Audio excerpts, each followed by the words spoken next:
আসসালামু আলাইকুম রহমতুল্লাহি ওয়া বারাকাতুহু। আজকে আপনাদের সাথে শেয়ার করব কিভাবে একটা ফোনের ডিসপ্লে সঠিক নিয়মে লাগাবেন। তো দেখতে থাকুন সম্পূর্ণ ভিডিওটি, আশা করি কিছু শিখতে পারবেন।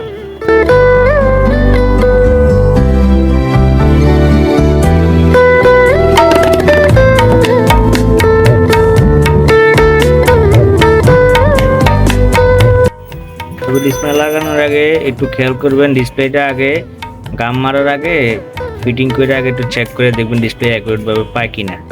অনেক সময় ডিসপ্লে মার্কেট থেকে নিয়ে আসার পরে ডিসপ্লে লাগানোর সময় ডিসপ্লে কাজ করে না, এই জন্য আগে ডিসপ্লে ফিটিং করার আগে চেক করে নেবেন ভালোভাবে যে ডিসপ্লে কাজ করে কিনা, তারপর ডিসপ্লে ফিটিং করবেন।